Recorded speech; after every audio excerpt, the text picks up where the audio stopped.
بسم اللہ الرحمن الرحیم۔ السلام علیکم گرلز، ہم نے چیپٹر نمبر 3 سٹارٹ کیا ہوا تھا اور اس میں آج ہم نے گول میز کانفرنس 1930 سے 1932 ڈسکس کرنی ہے۔ اب اس کا بیک گراؤنڈ کیا ہے کہ 1929 کے انتخابات میں برطانیہ میں جب لیبر پارٹی برسر اقتدار آئی تو قائد اعظم نے اس وقت کے جو برطانوی وزیر اعظم تھے رمیزی میک ڈونلڈ، تو ان کو ایک خط لکھا اور اس میں انہوں نے قائد اعظم نے ان کو ایک تجویز پیش کی کہ بر صغیر کے جو سیاسی مسائل ہیں ان کے حل کے لیے تمام رہنماؤں کی کانفرنس بلائی جائے۔ تو اس لیے جو ہے لندن میں گول میز کانفرنس بلانے کا فیصلہ کیا گیا۔ تو گاندھی نے اس کا جو پہلا اجلاس ہوا گول میز کانفرنس کا، گاندھی نے اس میں شمولیت سے انکار کر دیا اور اپنی ایک تحریک شروع کر دی، لیکن وہ تحریک بہت ہی جلد دم توڑ گئی اور گاندھی جو ہیں وہ گول میز کانفرنس میں شرکت پر آمادہ ہو گئے۔ یعنی جو گول میز کانفرنس کا دوسرا اجلاس تھا اس میں گاندھی جو ہے کانگریس کے نمائندے کے طور پر شامل ہوئے، واحد نمائندے کے طور پہ، اور لیکن انہوں نے ہٹ دھرمی کا مظاہرہ کیا اور انہوں نے مطالبہ کیا کہ ہم برصغیر میں کسی اور جماعت کو نہیں مانیں گے، کانگریس ہی واحد نمائندہ جماعت ہے ہندوستان کی۔ تو اس لیے یہ جو کسی بھی قسم کا مسئلے کا حل نہ نکل سکا، یعنی ہندوؤں اور مسلمانوں میں کوئی سمجھوتا نہیں ہو سکا۔ تو اس وقت کے جو برطانوی وزیر اعظم رمیزی تھے انہوں نے کمیونل ایوارڈ کا اعلان کر دیا اور جس میں ہندوستان کی تمام اقلیتوں کے لیے جداگانہ نیابت کا اصول تسلیم کر دیا۔ تو اقلیتوں کو جداگانہ نیابت کا اصول جب تسلیم کر لیا گیا تو اچھوتوں کو بھی جداگانہ نیابت ملنے پر کانگریس کے ہاتھ پاؤں پھول گئے۔ جو پونا ایکٹ تھا اس میں اچھوتوں کے جو لیڈر تھے ڈاکٹر امبیڈکر، انہوں نے جداگانہ انتخابات سے دستبردار ہونے پر رضامند ہو گئے اور مخلوط انتخاب کے تحت ان کے لیے 6 نشستیں مخصوص کر دیں، اور پھر حکومت نے بھی پونا پیکٹ کو تسلیم کر لیا، یعنی کہ اچھوتوں کو جو جداگانہ نیابت کا مل رہا تھا وہ حق وہ نہ ملے، کیونکہ ان کے اچھوتوں کے اپنے ہی جو لیڈر تھے انہوں نے جداگانہ انتخابات کے حق سے دستبردار ہو گئے، تو اس سے کانگریس بھی مطمئن ہو گئی۔ لیکن جو تیسری گول میز کانفرنس تھی 17 نومبر سے 24 دسمبر 1932 تک جو جاری رہی، اس اجلاس میں کانگریس نے شرکت نہیں کی اور قائد اعظم بھی شریک نہیں ہوئے، اس لیے یہ اجلاس بھی کسی نتیجے پر پہنچے بغیر ہی ختم ہو گیا۔ اس لیے گول میز کانفرنس میں کوئی مشترکہ سیاسی فارمولہ مرتب نہ ہو سکا، لیکن جو حکومت برطانیہ تھی ان کو ہندوستانی جو رہنما تھے ان کے خیالات کو سمجھنے میں بہت مدد ملی کہ جو ہندوستانی رہنما ہیں وہ صرف مسلمانوں کے حق جداگانہ حق کو کسی بھی طرح ماننے کو تیار نہیں ہیں، اور اس لیے انہوں نے ہندوستان کے متعلق نئی آئینی تجاویز دی گئیں اور اس میں ان تجاویز کو برطانوی پارلیمنٹ میں قانون حکومت مجریہ 1935 کے نام سے منظور کر لیا۔ وہ جو قانون حکومت ہند 1935 ہے اس کی کچھ جو تجاویز تھیں وہ یہ تھی کہ جداگانہ نیابت کے اصول کو برقرار رکھا گیا، سندھ کو ایک علیحدہ صوبہ بنا دیا گیا، صوبوں کو خود مختاری دے دی گئی، یعنی یہ جو گول میز کانفرنس تھی ان کے نتیجے میں جو قانون حکومت ہند 1935 برطانوی حکومت نے نافذ کیا اس میں کے 3 جو مین اہم دفعات تھی وہ یہ تھیں۔ اس کے بعد گرلز 1930 میں خطبہ الہ آباد کو ہم ڈسکس کریں گے۔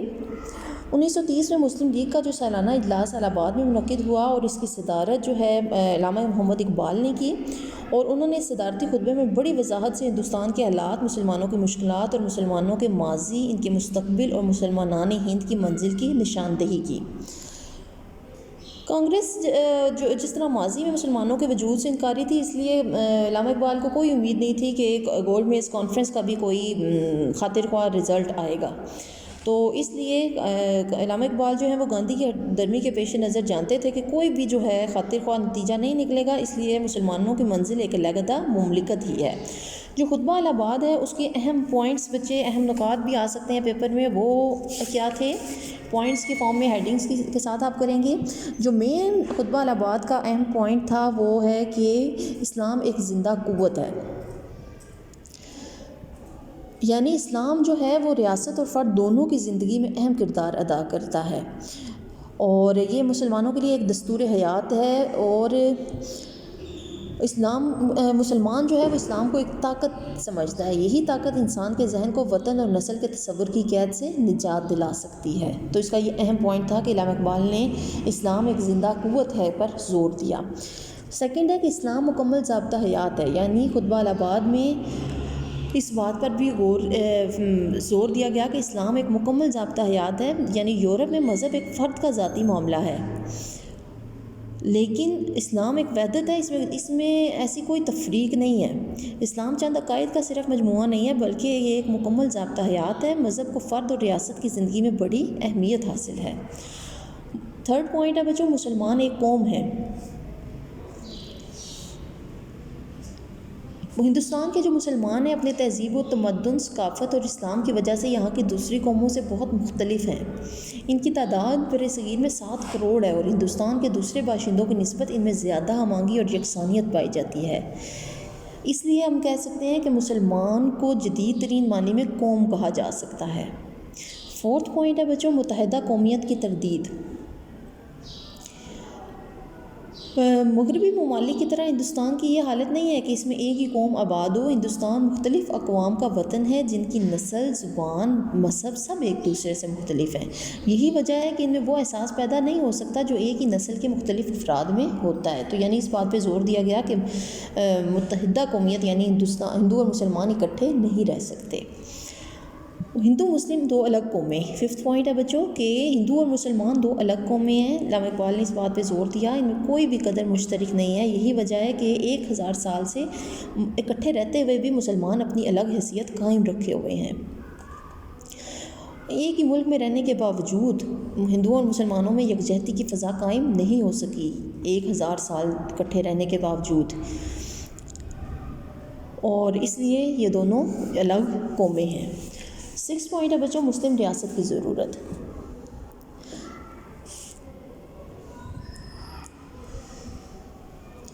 یعنی ہندوستان میں مسلمان 7 کروڑ مسلمان ہیں، تو مسلمان چاہتے ہیں کہ ان کی ایک الگ ایک مملکت ہو جہاں اسلام بحیثیت ایک قوت کے زندہ رہے، اور اس مقصد کے لیے ایک مرکز قائم کرنا ضروری ہے۔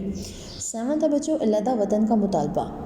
علامہ اقبال نے فرمایا کہ میں یہ چاہتا ہوں کہ صوبہ پنجاب، صوبہ شمال مغربی سرحد سندھ اور بلوچستان کو ایک ریاست کی شکل دی جائے۔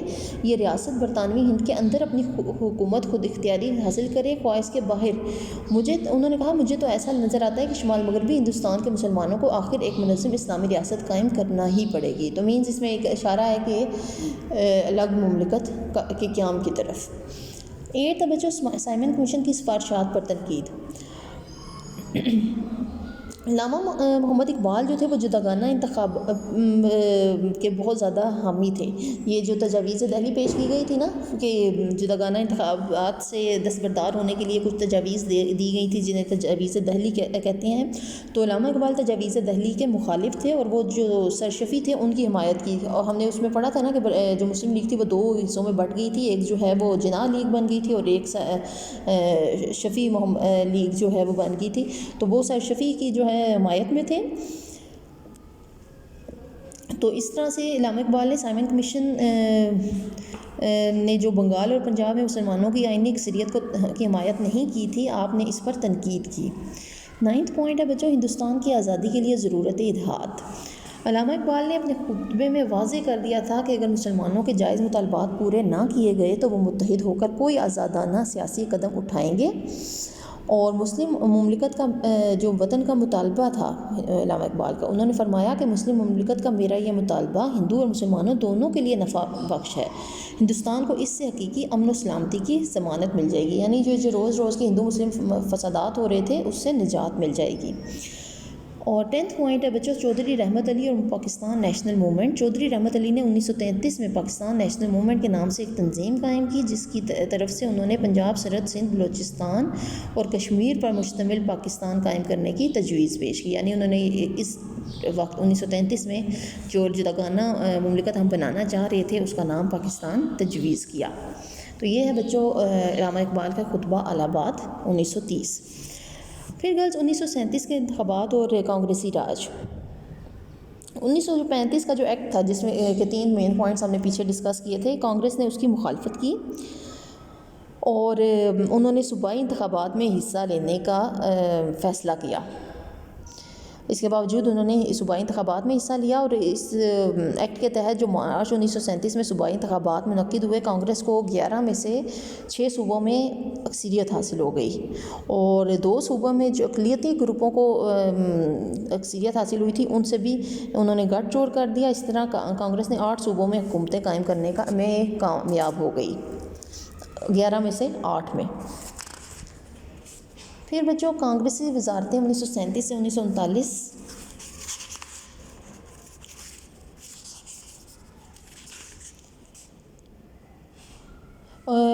اس میں 1937 سے 1939 کی یہ جو کانگریسی وزارتیں ہیں وہ اس پہ کوشچن آ سکتا ہے کہ ان وزارتوں میں مسلمانوں کے ساتھ کیا کیا زیادتیاں کی گئیں، ان کا تفصیلی جائزہ لیں، یا کانگریس وزارتوں کا مسلم دشمن پالیسی پر تبصرہ کریں، یا کانگریسی وزارتوں کا کیا رویہ تھا وضاحت کریں۔ تو یہ بہت امپورٹنٹ ہے لانگ پوائنٹ آف ویو سے۔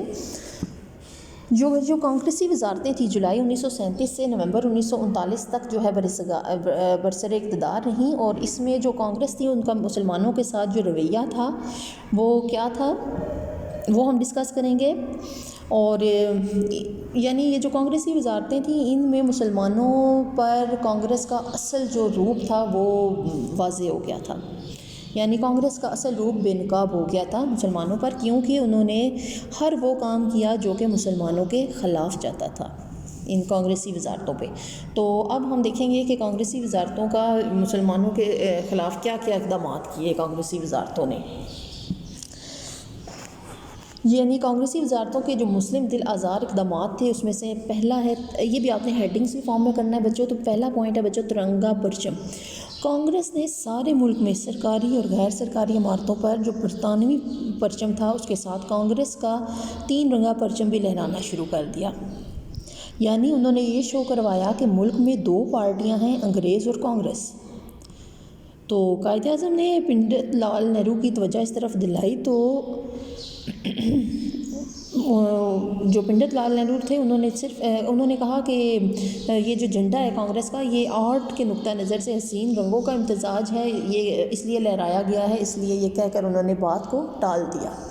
تو مسلمانوں کی بہت زیادہ دل آزاری ہوئی کہ کانگریس کا پرچم لہرا دیا گیا ہے ساری عمارتوں پر، اور مسلمانوں کی اس سے بہت زیادہ دل شکنی ہوئی۔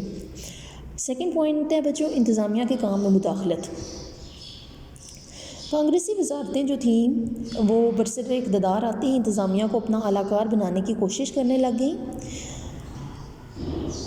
اور کانگریس نے کے جو کارکن تھے انہوں نے اپنی قیادت کی شے پر جو اعلیٰ سرکاری حکام تھے ان کے ساتھ توہین آمیز رویہ اختیار کیا۔ یو پی کے جو چیف سیکرٹری تھے انہوں نے ضلعی حکام کو یہ ہدایت بھیجی کہ وہ تمام اہم اقدامات سے پہلے کانگریس کمیٹیوں سے مشورہ کر لیا کریں۔ کانگریس کی جو ضلعی کمیٹیاں بعض معاملات میں براہ راست احکام صادر کرنے لگیں۔ کانگریس نے بعض جگہ پولیس اسٹیشن قائم کر لیے۔ یو پی میں کانگریس نے ایک الگ فوج کا شعبہ بھی قائم کر لیا، یعنی کانگریس جو تھی ان کی سرگرمیوں سے مسلمان فکر مند ہونے لگے، اور انگریزوں نے بھی یہ تاثر لیا کہ کانگریس ایک متوازی حکومت قائم کر رہی ہے۔ کانگریس کی آنکھیں اقتدار نے بند کر رکھی تھیں، تو مینس انہوں نے انتظامیہ کے کام میں بھی مداخلت شروع کر دی، اس سے بھی مسلمانوں کی دل شکنی ہوئی۔ تھرڈ پوائنٹ ہے بچوں مسلم لیگ کے خاتمے کی کوشش۔ یہ جو مسلم اقلیت کے صوبے تھے مجالس قانون ساز کے، وہاں مسلم اراکین کا تعلق مسلم لیگ سے تھا۔ توقع تھی کہ کانگریس وزارت بناتے ہوئے ان صوبوں میں مسلم لیگ کے ارکان کو وزارت میں شامل کرے گی۔ کانگریس نے انہیں مسلم لیگ سے الگ ہونے اور انفرادی حیثیت میں وزارت میں شامل ہونے کی دعوت دی، یعنی کانگریس نے وہ جو مسلم لیگی اراکین تھے انہیں کہا کہ وہ مسلم لیگ سے الگ ہو جائیں، تو انفرادی طور پہ وہ وزارت میں شامل ہو سکتے ہیں، as a member of Muslim league وہ وزارت میں شامل نہیں ہو سکے، یعنی انہوں نے مسلم لیگ کا وجود ختم کرنے کی کوشش کی۔ تو یہ بھی مسلمانوں کے لیے دل شکنی کا باعث تھا۔ فورتھ پوائنٹ تھا بچوں ہندی کی ترویج۔ اردو کو ختم کرنے کے لیے 1867 میں 1867 میں ہندوؤں نے ایک تحریک چلائی تھی، لیکن وہ کامیاب نہیں ہو سکے تھے، اور اب پھر انہوں نے مشترکہ قومی زبان ہندوستانی کا ڈھونگ رچایا، جس میں 80% جو الفاظ تھے ہندی یا سنسکرت کے تھے اور جس زبان کو ایک اردو دان کے لیے سمجھنا ناممکن تھا۔ تو صوبوں کے باہمی تعلقات کے لیے ضروری تھا اور ترقی کے لیے ضروری تھا کہ ایک مشترکہ قومی زبان ہونی چاہیے اور وہ ہندوستانی زبان ہندوستانی ہی ہو سکتی ہے۔ تو یعنی اردو کو ختم کرنے کی کوشش کی۔ 5th پوائنٹ ہے بچوں، عدلیہ پر اثر انداز ہونے کی کوشش۔ کانگریسی وزارتیں جب کانگریس جو ہے وہ برسر اقتدار آئی تو کانگریسی حکومتوں نے اپنی حدود سے تجاوز کرتے ہوئے عدلیہ پر بھی ہاتھ ڈالنے کی کوشش کی۔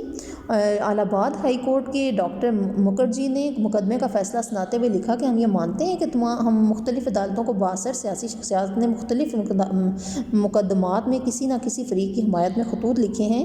ان میں سے ایک خط میں مجسٹریٹ کو تاکید کی گئی تھی کہ عدالت میں جن کانگریسی ممبروں کے خلاف مقدمات چل رہے ہیں انہیں بری کر دو۔ تو مینس کانگریس برسر اقتدار آتے ہی انہوں نے یہ جو کانگریسی ممبرس تھے ان کو بچانے کی بھی کوشش کی اور عدلیہ پر اثر انداز ہونے کی کوشش کی۔ بندے ماترم کا گیت 6 پوائنٹ ہے بچوں۔ کانگریس نے برسر اقتدار آنے کے بعد بندے ماترم کے گیت کو قومی ترانہ قرار دے دیا اور جس میں مسلمانوں کے خلاف زہر اگلا گیا تھا اور ہندوؤں کو تلقین کی گئی تھی کہ مسلمان لٹیروں سے جس قدر جلد ممکن ہو نجات حاصل کرو۔ تو مینس یہ مسلمانوں کے خلاف تھا۔ قائد اعظم نے اس پر اعتراض کیا تو پنڈت نہرو نے جواب دیا کہ بندے ماترم کا گیت ہماری قومی جدوجہد سے وابستہ چلا آ رہا ہے اور اس کے ساتھ بہت سی یادیں اور قربانیاں پیوست ہیں۔ تو اور مقبول اور عام گیت خود بخود جذبات کی دنیا سے جنم لیتے ہیں۔ یہ کہہ کر انہوں نے بندے ماترم گیت جو ہے وہ اسے قومی ترانہ قرار دے دیا۔ گاؤ کشی کا مسئلہ، مسلمانوں اور ہندوؤں کی تہذیب و ثقافت میں ایک دوسرے کی ضد ہے، یعنی مختلف ہیں۔ گائے ہندوؤں کے نزدیک مقدس اور پاک ہے، وہ اسے ماتا کے نام سے یاد کرتے ہیں اور حتیٰ کہ اس کا جو گوبر اور پیشاب ہے اس کو بھی مقدس خیال کرتے ہیں، جبکہ مسلمان اسے باقی جانوروں کی طرح ایک عام دودھ دینے والا جانور سمجھتے ہیں، اس کا گوشت کھاتے ہیں، اس کی قربانی کرتے ہیں۔ کانگریسی وزارتوں نے اقتدار میں آتے ہی گائے کو ذبح کرنے پر پابندی لگا دی اور اسے فوجداری جرم قرار دیا، یعنی وہ بندہ جو کہ گائے ذبح کرے گا وہ ایک جرم کر رہا ہے، تو اس سے بھی مسلمانوں کی دل شکنی ہوئی۔ پھر بچوں مسلمانوں کی مذہبی رسومات میں مداخلت۔ کانگریسی وزارتوں نے اقتدار میں آتے ہی مسلمانوں کی مذہبی رسومات اور عبادات میں مداخلت شروع کر دی۔ محرم اور عید کے موقعوں پر دفعہ 144 نافذ کر کے مذہبی اجتماعات کو روکنے کی کوشش کی جاتی۔ عید الاضحیٰ کے موقع پر ذبح گاؤں پر یعنی گائے کو ذبح کرنے پر پابندی لگاتے تھے۔ مسلمانوں کی مساجد کے سامنے بینڈ باجا بجانا عام بات بن گئی، یعنی مسلمانوں کو نماز کی ادائیگی سے باز رکھنا مقصد تھا اور ان کی عبادت میں خلل ڈالنا مقصد تھا۔ یہ بھی مسلمانوں کا کے خلاف ایک دل آزار قدم تھا۔ 9th پوائنٹ ہے بچوں، ودیا مندر اسکیم، یعنی گرلز اب ہم کیا پوائنٹس ڈسکس کر رہے ہیں؟ ہم ڈسکس کر رہے ہیں کہ کانگریسی وزارتیں جو کانگریس برسر اقتدار آئی تو انہوں نے کون سے ایسے کام کیے جو کہ مسلمانوں کی دل شکنی کا باعث تھے یا مسلمانوں کے خلاف تھے۔ کانگریس نے ہندو تہذیب کو ودیا مندر اسکیم کے ذریعے زبردستی ٹھونسنے کی کوشش کی، یعنی سی پی کے منصوبے میں ودیا مندر کے نام سے ایک تعلیمی منصوبہ تیار کیا جس کے تحت پرائمری تعلیم مندر میں دینے کا پروگرام بنایا، یعنی پرائمری تک جو بھی تعلیم دی جائے گی وہ ایک مندر میں دی جائے گی۔ اس طرح جو کچے ذہن کے بچے ہیں انہیں گاندھی کی مورتی کا احترام کرنا اور ہندو رسومات کو غیر شعوری طور پر قبول کرنے کے لیے تیار کرنا مقصد تھا۔ تو یہ بھی مسلمانوں کے لیے، مسلمان بچوں نے بھی تو بچوں تعلیم حاصل کرنی تھی نا، تو ان کے لیے بھی یعنی مسٹ کر دیا کہ پرائمری تک جو تعلیم ہے وہ مندر میں دی جائے گی۔ تو یہ بھی مسلمانوں کے لیے ایک ان کے خلاف ایک قدم تھا۔ پھر واردہ اسکیم کیا تھی بچوں کہ کانگریس نے واردہ اسکیم کے ذریعے ایک مخلوط معاشرے کی تشکیل کے لیے ایک تعلیمی منصوبہ بنایا۔ اس میں سارے مذاہب کو سچا بتایا گیا اور متحدہ ہندوستانی قومیت کا پرچار کیا گیا، یعنی اس کا مقصد کیا تھا کہ مسلمانوں کے عقائد و رسومات، تہذیب و تمدن اور جداگانہ تشخص کو ختم کر کے انہیں ہندو مت میں ضم کرنے کی کوشش کی، یعنی انہوں نے یہ کہا کہ تمام مذاہب سچے ہیں اور اکٹھے ہیں، ایک ہی ہیں۔ 11 پوائنٹ ہے بچوں ہندو مسلم فسادات. کانگریسی وزارتیں قائم ہوتے ہی ہندو مسلم فسادات شروع ہو گئے. مساجد کے سامنے بینڈ باجا بجانا اور یہ جو گائے کے ذبح پہ کے مسئلہ تھا تو خون ریزی تک نوبت پہنچ جاتی. کانگریسی وزارتوں کے دور میں مسلمانوں کی جان و مال عزت و آبرو ہندوؤں کے ہاتھ محفوظ نہ رہا اور مسلمانوں کے لیے بہت زیادہ مشکلات پیدا ہو گئیں. اور 12 پوائنٹ بچوں لاسٹ ہے کہ معاشی و سماجی دباؤ. ہندو جو تھے وہ پہلے ہی مسلمانوں کو غاصب لٹیرا اور ملیچ خیال کرتے تھے. کانگریسی وزارتوں کے قائم ہوتے ہی ہندوؤں نے مسلمانوں کے خلاف کھل کر نفرت کا اظہار شروع کر دیا اور کانگریسی دور میں سرکاری ملازمت کے دروازے مسلمانوں پر بند کر دیے. اس طرح اقتصادی طور پر بھی مسلمان بدحالی کا شکار ہو گئے. تو کانگریسی وزارتوں کے مسلمانوں پر جو مظالم ہیں بچوں یا وہ کون سے اقدامات تھے جو مسلمانوں کے خلاف تھے، تو یہ 12 پوائنٹس ایسے ہیں جو کہ مسلمان ہم نے لکھنے ہیں ایڈنگس کے ساتھ. تو یہ لانگ پوائنٹ آف ویو سے آپ نے کرنا ہے.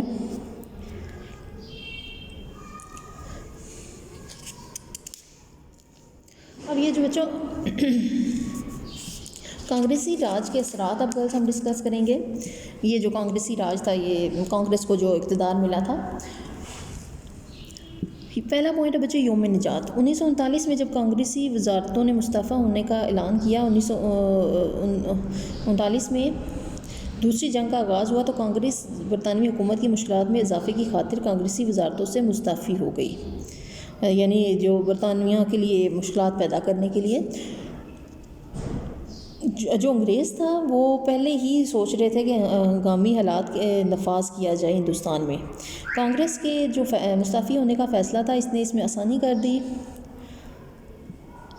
اور مسلمانوں کو 2.25 سالہ کانگریسی راج کا جو ظلم تھا اس سے نجات ملی.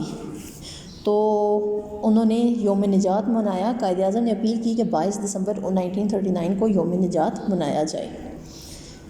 اثرات یعنی اب ہم ڈسکس کر رہے ہیں. سیکنڈ پوائنٹ ہے ہندو ذہنیت. کانگریسی وزارتوں کا جو دور تھا اس میں ہندو ذہنیت کھل کر سامنے آئی. کانگریس نے ودیا مندر اسکیم اور واردھا اسکیم کے ذریعے مسلم تہذیب و ثقافت کو ختم کرنے کی کوشش کی. زبی گاؤں کے مسئلے پر جگہ جگہ فسادات ہوئے. ترنگا پرچم اور بندے ماترم کے ذریعے مسلمانوں کی دل آزاری کی. مسلمانوں پر اس کا شدید رد عمل ہوا. اور تھرڈ ہے مسلم لیگ کی مقبولیت میں اضافہ. کانگریس نے عوام رابطہ مہم شروع کر کے مسلم اقلیت کے صوبوں میں مسلم لیگ کو ختم کرنے کی کوشش کی، لیکن کانگریسی وزارتوں نے 1937 سے 1939 تک مسلمانوں کے ساتھ جو طرز عمل اختیار کیا اس سے مسلمانوں کے دلوں میں کانگریس کے لیے نفرت پیدا کر دی مزید، اور مسلمان اپنے سیاسی اختلافات ختم کر کے مسلم لیگ کے جھنڈے تلے ختم ہوئے. یعنی کانگریسی وزارتوں کا ایک اثر یہ ہوا کہ مسلم لیگ کی مقبولیت میں اضافہ ہوا اور تمام مسلمان مسلم لیگ کے جھنڈے تلے جمع ہو گئے. اور فورتھ اس کا اثر یہ ہوا بچوں کے الگ وطن کا مطالبہ کہ مسلمانوں نے کانگریسی وزارتوں سے جو مسلمان تھے ان میں یہ احساس جاگا کہ انہیں اپنے الگ وطن کا مطالبہ لازمی کرنا ہے. اور اب جو مسلمان تھے انہوں نے حقوق و مفادات کے تحفظ کی بجائے قرارداد، یعنی پہلے وہ حقوق اور مفادات کے تحفظ کی بات کرتے تھے نا مسلمان، اب انہوں نے قرارداد لاہور کے ذریعے الگ وطن کا باقاعدہ مطالبہ کر دیا. تو یہ بچوں آج کا لیکچر تھا. آپ کو کوئی کنفیوژن ہو آپ پوچھ سکتی ہیں. اپنا خیال رکھیے گا. اوکے گرلز، اللہ حافظ.